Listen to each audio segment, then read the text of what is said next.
strong interest in I have a strong interest in book history, which has developed into an interest in our current tech moment because that's kind of where books have gone. And the shift to digital technology that we've been taking part in has really inspired me to see the book as a piece of technology, and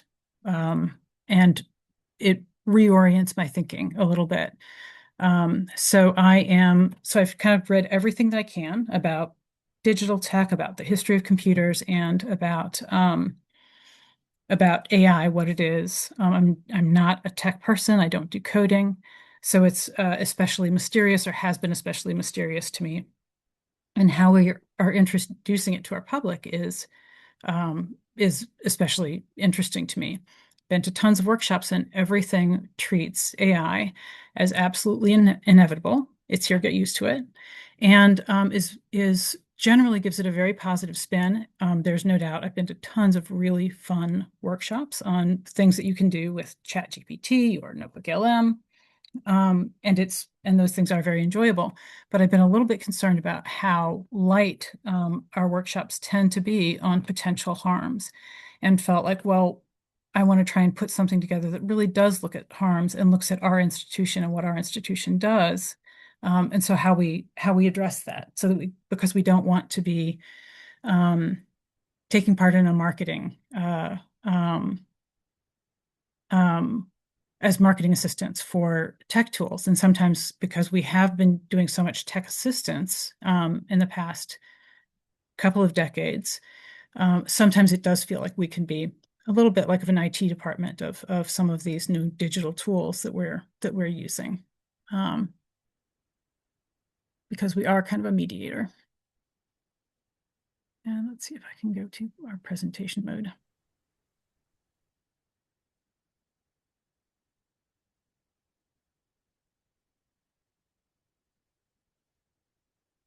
Seeing it here.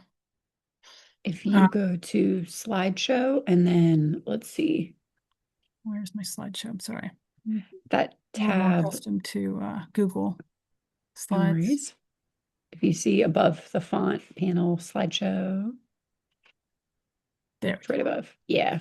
Thank You you. click, oh, yeah, one sec. So I think if you go right above and click on Right here. slideshow, yeah, and then present from current slide on the left side.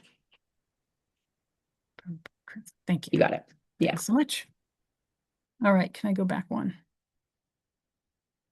Nope. Sorry, guys. Let's start over.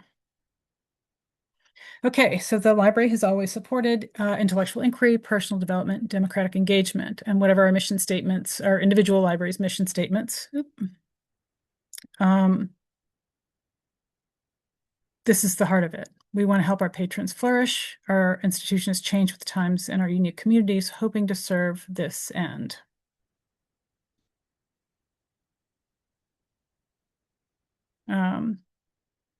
So for several decades of rapid technological change, that's meant teaching technical products, tools, and skills, often for purposes of professional advancement for our patron population. We've worked hard to provide programs, tech equipment, and services to aid closing the digital divide. I think that has really become our focus recently. I think our libraries originally looked at literacy as a form of power, as a form of personal power and civic power.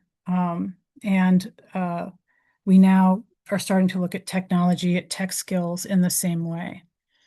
So libraries have just as eagerly sought to teach tech skills in the new age of AI.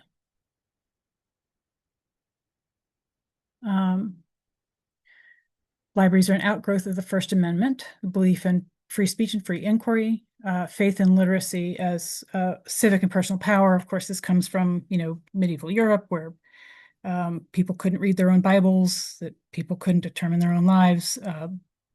Court documents, land documents, etc., were kept in Latin, a language that people did not speak. Since the recession, we shifted our services to aim at this digital divide. I would also sort of point out that in some ways, coding is a new language of power that most of us also don't speak. And it, in some ways, shows me some parallels to the concerns of having power in the hands of people who can make decisions, who speak a language that most people don't speak. So I would argue that in this shift to closing the digital divide, um, learning these tools may not always serve to improve our patrons' lives. That we need to sort of focus on the democratic aspects of the tools, and possibly how we can talk to our patrons and our constituents, our people, about pulling these digital tools into uh, their own democratic power. What democratic power do we have on the use of these tools? So the new digital divide in this way isn't exactly access to these tools, although it may be access to certain quality tools. Um, However, the new digital divide may be being trapped by tools, and who is and who isn't trapped by the tools. In this way, I would see sort of AI potentially is creating kind of a new highway project. If we sort of know the history of highway projects in America and segregation, but this is creating a highway project through the world of human to human contact and the world of bureaucracy and in places of learning and speaking and working and civic engagement where we may have less and less contact with other human beings and with the possibility of learning and contesting and engaging with other human beings. So if that is a shift in the way that we look at the digital divide, how do we address this new kind of digital divide? Uh, I think a primary harm for at the very top of my concerns is the psychological and cognitive harms that are involved. And if nothing else, I think I am not an expert on any of these, but I would like to point out many places that we can turn to look for information. There have been a number of suicides, especially young people, not only, but especially young people who've taken part with these synthetic companions, these AI companions. Kara Swisher, who has a podcast, she's with New York Magazine, but she has a podcast called On, and the Washington Post have reported extensively on the interactions of young people and these chat bots that um, encouraged or didn't discourage suicidal ideation and that are, there are many lawsuits at this point.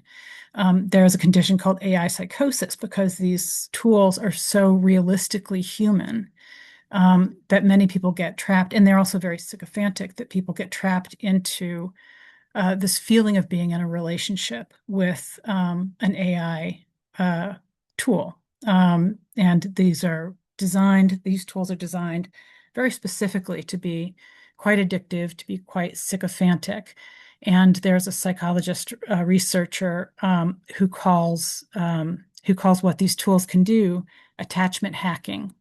And it's a form of manipulation. And he's written in the Center for Humane Technology, has written about what this does to us individually. Like it reduces our social skills, and it also increases our engagement with potentially harmful uh, um, AI tools. It also increases the likelihood that we're giving up data and things that should be very private that would be protected by HIPAA and that kind of thing in other contexts. So these things can result in increased loneliness, reduced social skills, and reduced cognitive skill. There is uh, a woman at Duke, a researcher at Duke, who talks about uh, developing rights basically to our own cognitive development and rights to our own brainwaves. She talks a lot about how new technology that is engaged in collecting brain data. And she is a fan of some of that technology. She's a person with migraines and has used biofeedback to try and to successfully, in some cases, reduce her migraines. But she also says these companies are collecting the data, and we have really no say over what they do with it. So, under the category of harms, under personal, many of these are sort of blended. It's really hard for me to distinguish categories in many of these kinds of harm. Under the personal category, there are things like scams, that just the absolute quantity of massive quantity of data and processing at this point really allows scams to be much more easily produced at a much greater scale, um, and be a much greater danger. Data privacy, of course, and surveillance. There are stories every day about our data that we think is protected and private suddenly not being, whether it's Social Security, Medicare, whether it's being used by federal agencies, whether it's being released in data breaches. So our concern in our institutions with how we talk to our patrons about this, because there's so little regulation at this point. The literature about AI and the tech workshops about AI often talk as if we have a personal responsibility to beware of putting personal data in. And that's very similar to things like the sugar industry and big tobacco and things like that. When they're fighting regulation, they really talk a lot about personal responsibility so that it reduces the possible regulation for institutional responsibility. So at least talking to our patrons very honestly about these risks, and even possibly providing um, um, ways for them to experience these tools that don't stand such a chance of being violations of their privacy or making them vulnerable. The psychological, cognitive, and educational risks, I think, are probably the very top of the list for us. The use of these tools to produce essays, to respond to emails, to organize our work materials or educational materials really does reduce our development of cognitive skills. And how we engage with that, I think, is really important. The sort of best things that I've seen in response to it are increasing human to human contact, basically. And it sounds a little bit cheesy, but I think that really is the counter to it is more conversation, more in-person interaction, and more immediate and in-person engagement in whatever way that we can do it. Access to accurate information is extremely at risk with generative AI, which is something that produces generative AI is not a database that we're searching. Generative AI produces output that is sort of statistically probable. And in that case, it simply is not accurate. It looks a lot like accurate information. Um, but I think if we were to acknowledge that it is not made to produce accurate information, we would not be, as a society, installing it in so many places where accurate information is absolutely essential.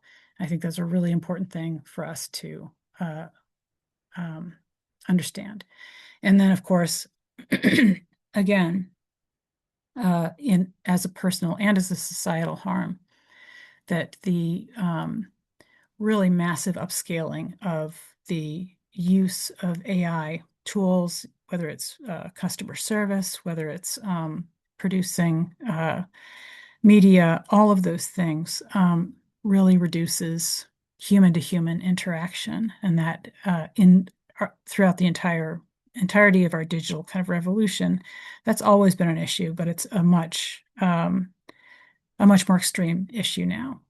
So the communal harms that we're looking at are first environmental. We've been told many times that AI will solve the climate change and cure cancer and solve climate change, and and that kind of thing. That is not what has seemed to be happening so far. Um, in fact, it seems that the energy required, the water required are truly massive.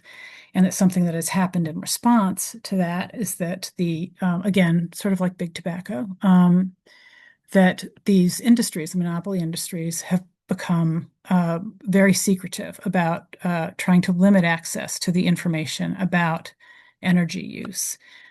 There's a lot of controversy about about the energy use and the quantities of energy use, but what's really sort of underneath that is a really tremendous secrecy about what the energy use is.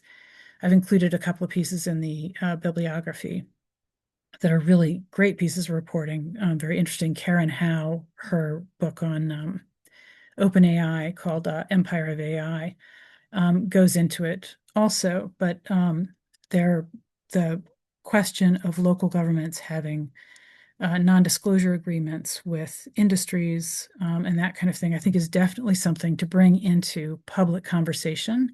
And the idea of bringing this sort of conversation into um, a democratic sphere. And how do we have some say in these matters in our immediate communities? And this is often local government stuff. This is not necessarily, big federal stuff. They are major companies, but it's also often agreements with county governments, state governments. So the labor issues, which are really coming to a head right now.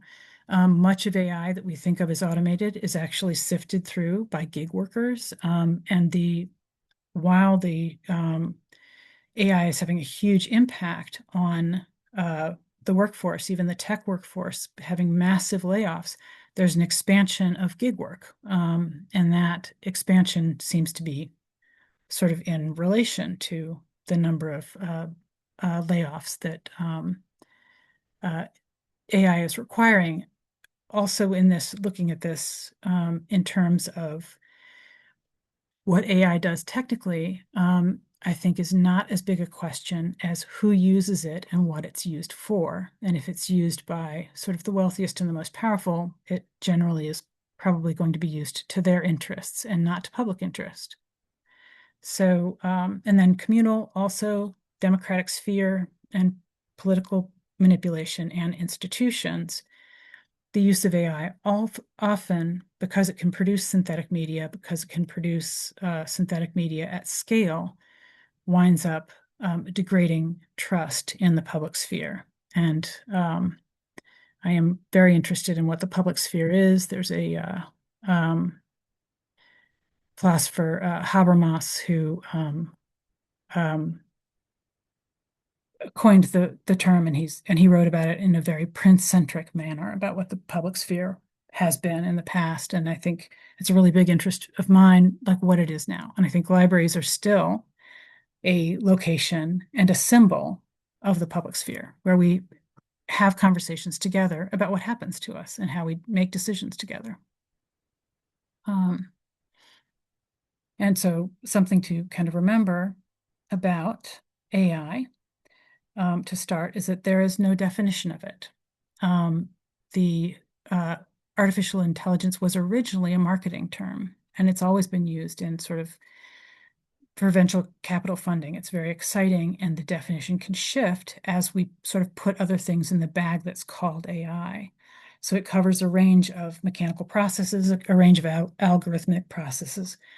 Alan Turing, who was sort of, we consider kind of a grandfather of AI and the originator of the Turing test, when he talked about using the term intelligence for machine thinking, he said it was just a useless term because we have no definition. We not only don't have a definition of artificial intelligence, we have no real scientific definition of what intelligence is.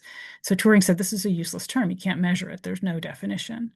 The Turing test, however, asked if an interactive machine, I see a misspelling, program could fool the average human for 5 minutes. So that kind of wound up being the Turing test and originating, I think it's the uh, Lobler Award. I can't remember the name of the award. But I think it's significant to kind of uh, remember that that was the original Turing test, was can it fool a human? Because I feel like a lot of the issues that come from the problems of AI, and not just the wonderful things about AI, are that it can fool the average human. It can certainly fool me. It has many times. So another thing to remember is that generative AI simply cannot produce accurate results. It's not a database search. And I think for many of us, even with Google, we were accustomed to Google having a kind of a ranking originally that gave it a lot of validity, that uh, the most valid results tend to move towards the top when Google first came on the scene. And I started in libraries like 2 years before Google. So it was really fun to play with when it first came out. But so I think many students, especially, kind of think of it as being a database search. They plug in their questions and they get responses. But it is synthetic speech, it is synthetic media, and it has produced a statistically probable output, meaning it seems very real. It can produce right answers, but there's no difference between right and wrong. It's simply an absolute marvel of imitation. So this fact alone should bar its use in places where accuracy is really essential. It produces results that look very much like the input data. Um, and so remembering that the original Turing test was, could it fool a human, was the question, should warn us to take care with how these tools are used and how we teach them. Um, so still under cognitive skills and education. And I'll see if we need to pause here in a minute for talk or questions. But cognitive decline, I talked about Nita Farahani. Her book is The Battle for Your Brain. She also actually really wonderfully offers her a couple of her AI courses at Duke as online, a subscription. It's something like $7 a month or something. So if you do want to take, I am really looking forward to doing this. She puts her readings and things online. Um, there's a new Brookings Institute study of the impact of AI in education. Um, the results are very mixed, but basically their finding is that at this point there are more potential harms than there is potential good, and that partially is because it's kind of the Wild West right now. So we're not defining our uses. We're not organized around how to best use these tools as educational tools. But their findings, I have a link to that also in the bibliography, and that is just very recent. I think it's a really important reading for any of us who are in education or libraries. And then Marianne Wolf, many librarians may be familiar with her two books. One is Proust and the Squid. It's about um, um, reading disabilities and how the brain works. And the other is called Reader Come Home. And it's really talking about what we lose when we lose deep reading. And it's a pretty marvelous book and asks some really marvelous questions. So some issues that come out of this for me, from these authors for me, are one is the Farahani question of, will we need to claim a right to our own thinking? Do we need to claim rights to the time it takes to develop cognitive skills, the time it takes to do cognitive work, which can be very slow, can be very incremental, when a chatbot can turn out an essay or a report or an email with so little time and effort. I feel like the window that we have for developing those skills for ourselves, we may really need to fight to keep that window open, to give ourselves the time and space to do those things. I talked about the educational study. And I want to point out, and I have an article about this too, the most richly resourced schools in Silicon Valley, another spelling mistake here, I'm sorry, are schools that have wooden blocks and watercolor paints and knitting needles and print books. the most poorly resourced schools are the ones that are turning to devices and AI tools to try and kind of fill the gap of not placing society's engagement and not placing full resources into these areas and helping these students. And I would say that that is another example of the digital divide turning around, where the people who have the greatest resources and the greatest engagement um, don't have to turn to digital tools, and where there's kind of an excuse of automated systems being put in place to automate taking care of the least resourced students. Um, and then sorry.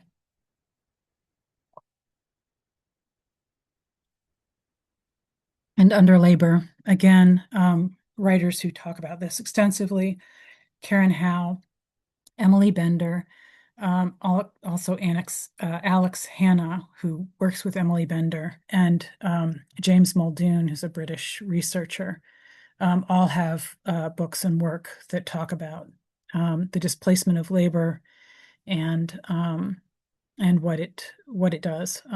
Again, rapid decline in high-paying jobs in tech industry, but also, of course, now in white-collar work, and of course, there always has been an attempt to replace blue-collar work with automation, and then which conversely increases in sort of offshore contractual gig labor that cleans up labels, sifts through graphic, violent, upsetting, and openly biased and harmful content.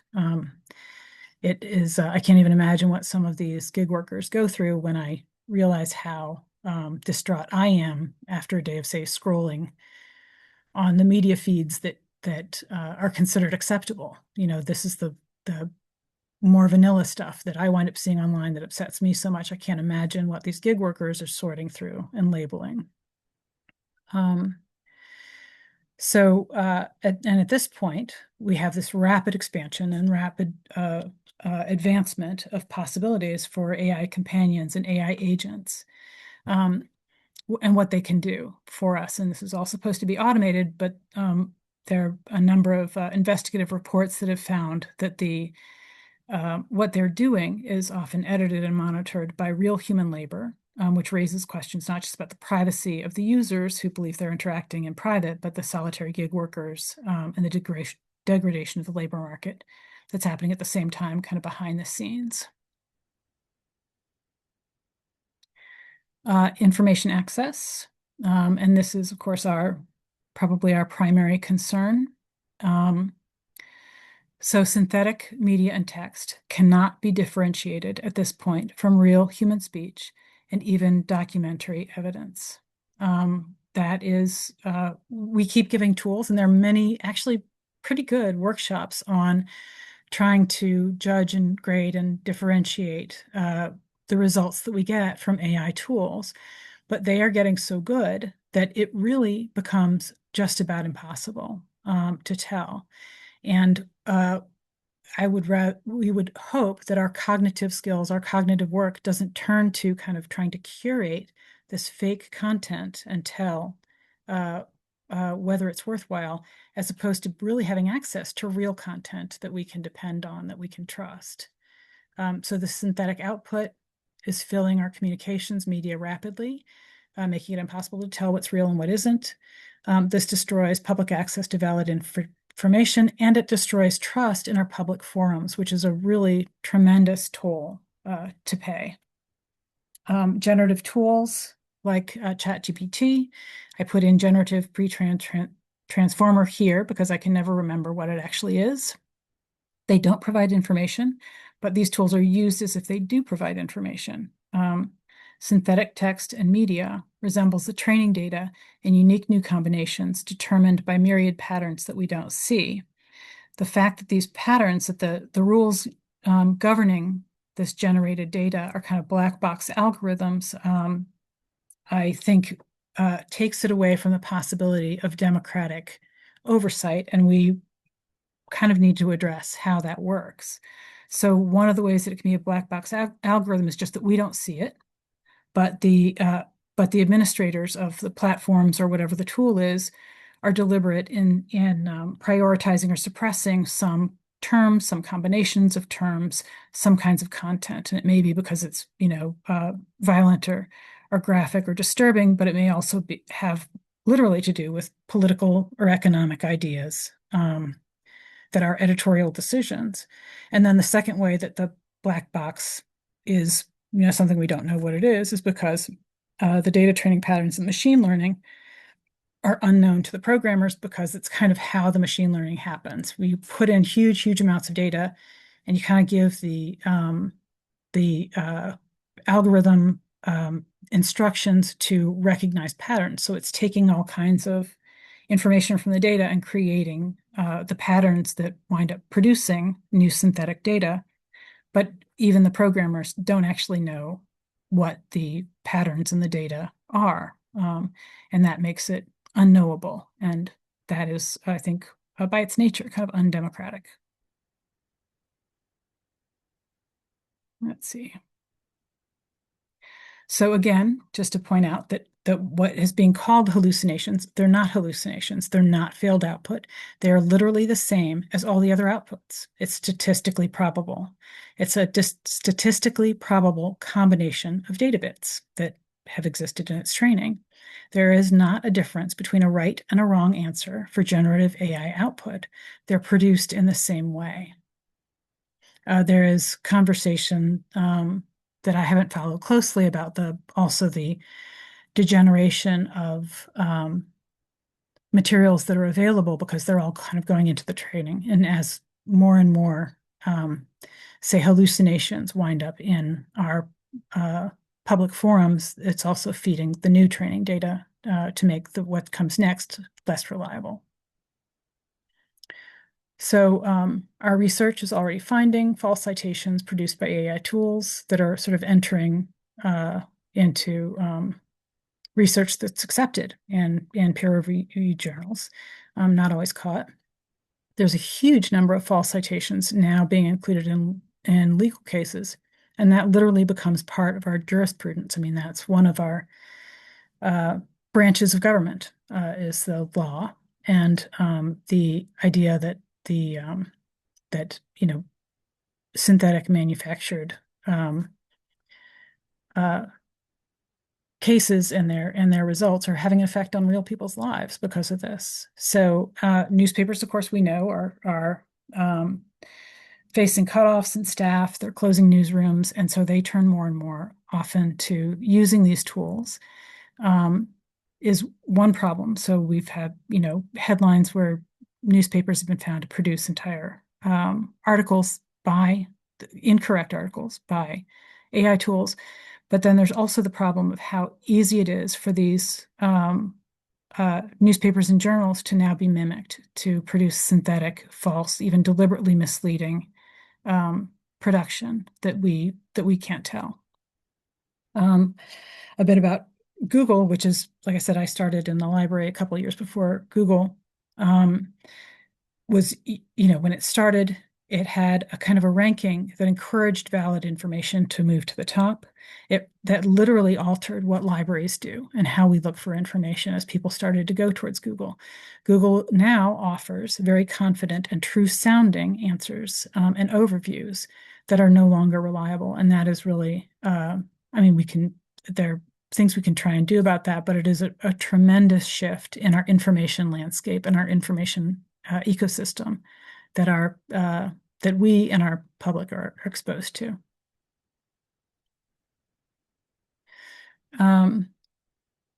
Okay, so again, the law, I don't think we need to focus on this one. But one of the things I did want to bring up with this, along with the sort of false cases you're used in jurisprudence, that because AI produces what's statistically probable, one of the reasons that we engage with each other in language is so that we can tell each other unique things. I think using tools that sort of try and average things out and make things sort of the most probable, the most likely, is a real problem in that context.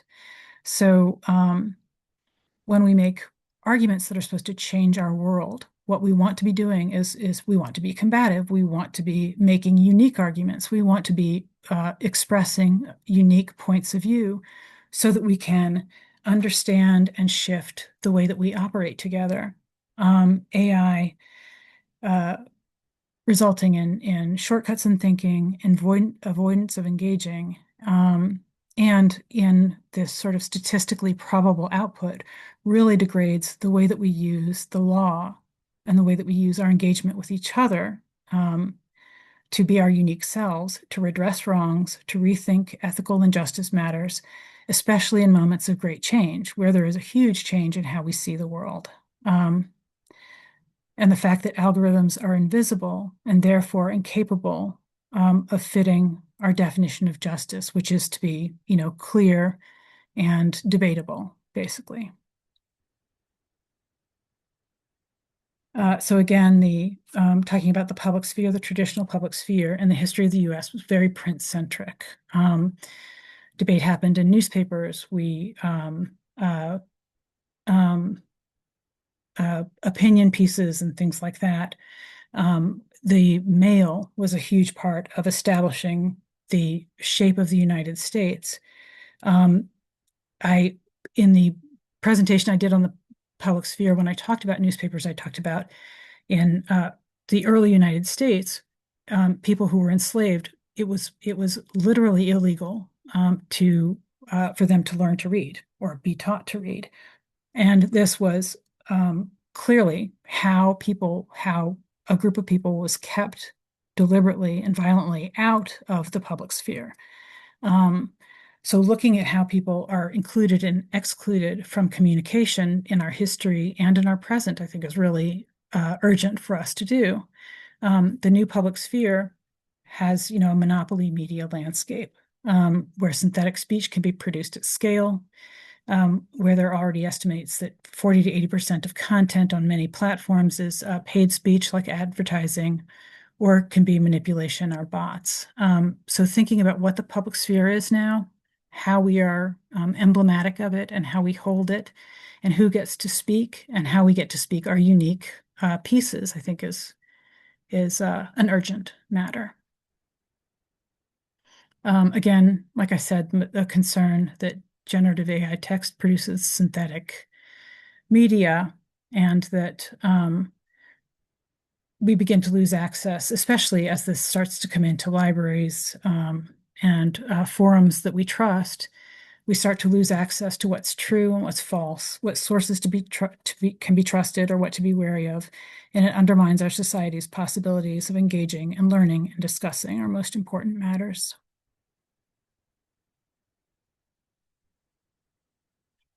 Again, privacy enters every level of this conversation. It's a fundamental right, and we of course know this. It's a part of intellectual freedom. It's a part of our ability to explore.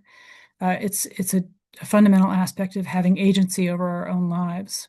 So the process of questioning power, the process of presenting challenging ideas, and being involved in open debate requires privacy for curiosity and investigation, and a right to discussion and exploration without interference or surveillance. Again, the fact that we are, now in an environment with monopoly power that structures our data ecosystem makes personal choices about privacy pretty near impossible. So, all these things we're seeing in the news right now are kind of the downstream effects of that unaccountable power and that extreme information asymmetry that's happening right now.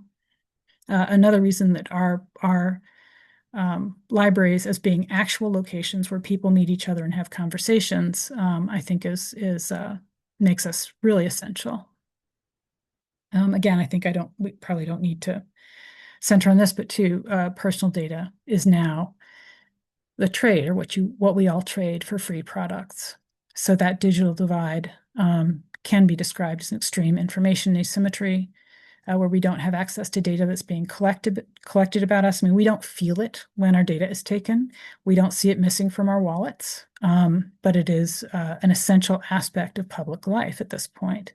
And we don't have access to how companies are gathering or storing our information or using it. There's also the aspect that because we each have a cell phone, we each have a laptop, we each have our own connection, at this point, our own logins, our own email, that we are sort of caught in algorithmic solitude that can be kind of manipulated to show us um, uh, a picture of the world that isn't accurate. And this is just even by the sort of advertising model that we're now using. And that algorithmic solitude is something that Yanis Varoufakis talks about in a book, a small book called Techno-Feudalism. That's I think very good. So then data breaches and misuse can cause financial, professional, and personal and reputational harm. Um, but that data use is out of our control. And a real question for us is how do we talk about that? How do we include that in our tech teaching that we want to increase our control over our own data? There are lots of Karen Howe, there are lots of people, really interesting people talking about the idea of small data and small language models and how communities might gather their own data and use it and decide democratically how to use it. Totally fascinating. Makes me much more interested in technology, even though I'm a very bookish person. Um, so yes, and of course, the guidance to read privacy agreements and that kind of thing are really not workable in the current environment. And I think we need more sort of regulatory control and democratic power in that process.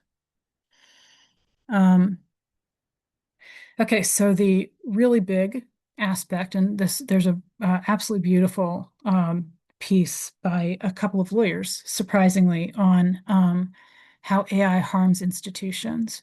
And one of the things they say is that all the places that AI is used, that its first impact, if it's used by a teacher, if it's used by a student, if it's used in a phone tree for contact, if it's used in automated decision making, uh, it degrades trust. The first thing the person on the other end of it feels is, oh, I'm not being engaged with. They're trying to put me off. They don't think enough of me to have, a real engagement. And this is, again, it's a feeling that teachers have. It's a feeling that students have if they see that they're engaging with something that's an AI product.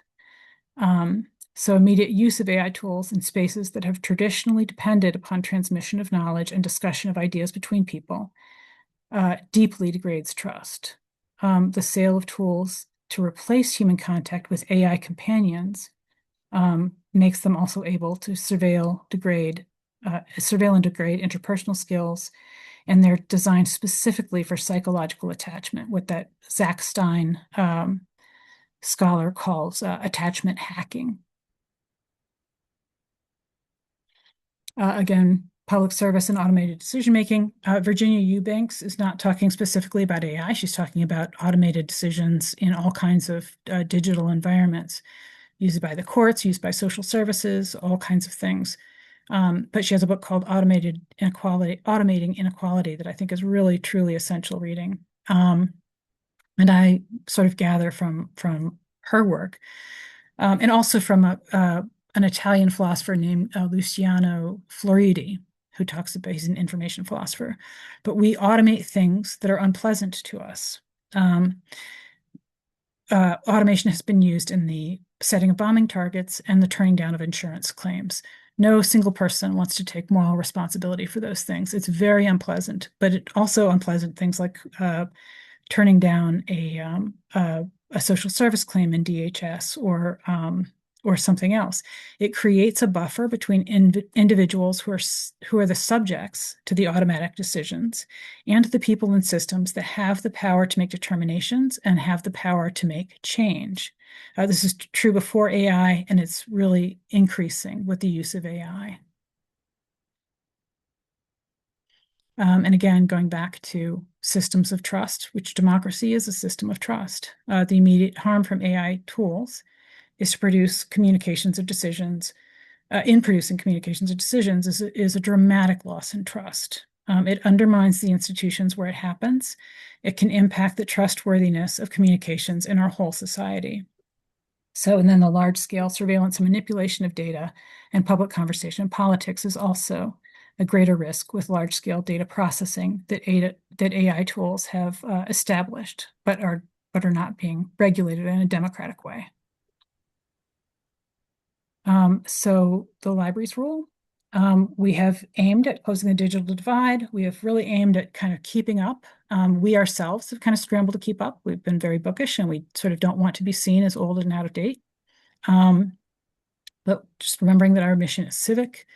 Our power and our purpose comes from helping people take part in democratic self-governance, using information, education, entertainment, skill building to create a flourishing life, both for the individual and for the whole community. This is what we want. It's a great moral luxury that we get to go and to work each day wanting to do these things, even if we wind up feeling at the end of the day like all we did was fix paper jams. And then I have I'm going to go ahead and kind of read through these real quickly. Where are we with time? But I sort of want this to be a conversation, but these are some ideas about the power that we have. First, we're not here to do AI policing. We should not be cops. A result of AI is a loss of trust. And so to counter that loss of trust is to reestablish engagement, to increase trust. So we're here to offer information tools to our community, and to establish any kind of engagement that we can.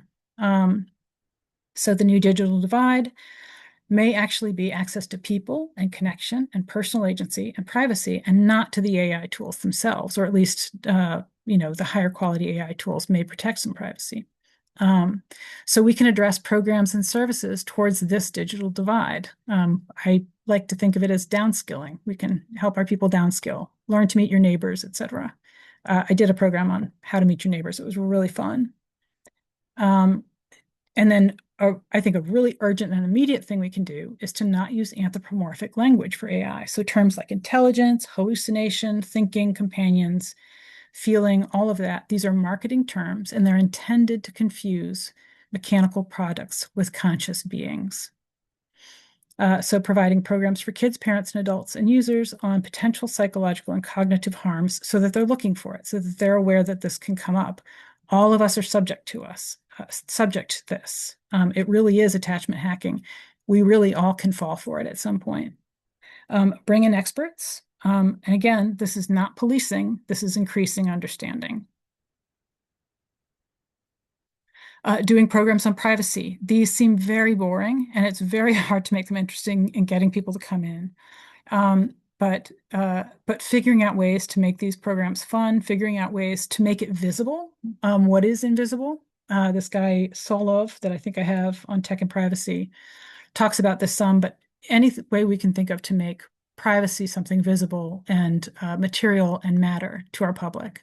The tools available right now are inadequate, but still needed. So any tips we can give on privacy are still really useful. Even things like, people being able to come in and use our computers and not be signed in on a browser and that kind of thing.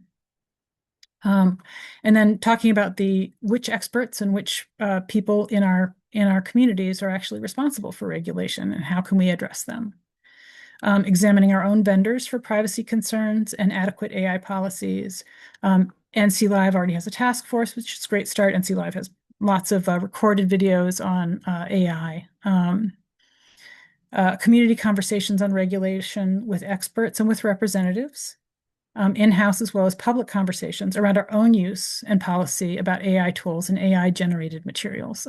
Let's bring our people into that and make sure that we're being really open and honest with them as we look for answers. And then, so again, this I think is probably the most important, with an acknowledgement that loss of trust is a primary downstream institutional consequence of introducing AI in place of human provided services. Let us commit to keeping our interactions with patrons human. A person answering a phone call is becoming rare. And we want to focus on keeping the strong trust that our public has for us. I mean, we really have a huge amount of trust with our people, and we should not sacrifice it. It's gold. It's really very, very meaningful. So every area of our services that we can do this, I think we should. Access to non-AI materials, programs and skill building, trying to define that and make it possible for our public, even if we're teaching them how to use the tools. Programs on community building and social skills to nurture the interpersonal connections that are lost in the growing world of digital interactions and AI interactions. Again, this doesn't mean we don't teach tech skills. It doesn't mean we don't expose our patrons to new tech. It doesn't mean that we can't have fun with it ourselves, but I just want to really emphasize that we're a human institution and we want to bring human conversation and human connection to our people. So, and I'm sorry that I feel like I tried to talk really fast, but I think I may have gone a little bit long. But I would love to hear what you think and what you're doing, and ideas for programs and things like that you think would be useful. Um, I'll provide these slides. I'll provide a big bibliography to you. I even have a little manifesto that I sent my daughter, who's in an eighth grade, teaching in an eighth grade classroom. If anybody wants to um, share it or revise it or give me feedback on it. And thanks very much. Thank you for coming. Rachel, thank you so much for this fantastic talk. Folks, please feel free to share any questions in the chat. I know we had some great comments about kind of the library's role with AI, and how we don't want to be in the business of policing it on our campus and our communities. Yeah. And Sheila adding, please share the manifesto. Yeah. Um, the bibliography, Rachel, is part of your slides, correct? So we'll send that out. It actually took it off my slides because it's too big. So I have it as a Okay. Google Doc. However, we can share it. I'll share it. Perfect. Yeah, I tried to break it into kind of pieces to show what's what. I also have a list of surveys, links to surveys recently about AI use. And I can share a list of people that I follow. Since I'm not a tech person, I just try and follow techie people, um, and read everything they have to say. Let's see. Oh, and commenting again on that policing. Number one, we can't do it. I mean, we don't have the ability. It will fool us. The only thing that it will do is further degrade that trust that already happens in the use of AI tools that kind of creates a buffer between human beings. So increasing trust, increasing engagement, we can't police it. We won't get it right. Um, but I think it's not what we want to do anyway, because it'll hurt what we already have, which is a great level of trust with our people. Oh, and about the humanization, it's very deliberately given all of these terms that are very human and very mystical and very magical. Emily Bender and Alex Hanna have a podcast called like AI Hype 3000, but I see that she is just, it's literally is today, so I haven't had a chance to look at it, but they just published a guide to de-anthropomorphizing AI language. I think that's really urgent. I think we can do a great job with that too. I think that's something that librarians would be very good at doing. But looking for Emily Bender and Alex Hanna and the de-anthropomorphizing AI language, really super important.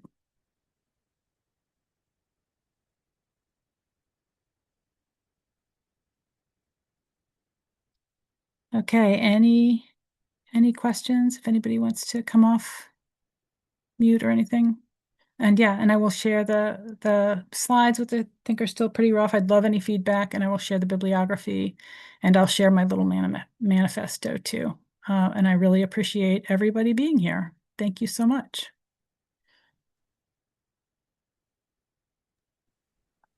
Thanks so much, Rachel. Is it okay if we include a good email address for you in the follow-up email in Oh case yeah, folks want to reach out for oh that'd be questions? terrific. And if anybody wants to do yeah, a reading and discussion group, a brainstorming group, anything, I would absolutely love it.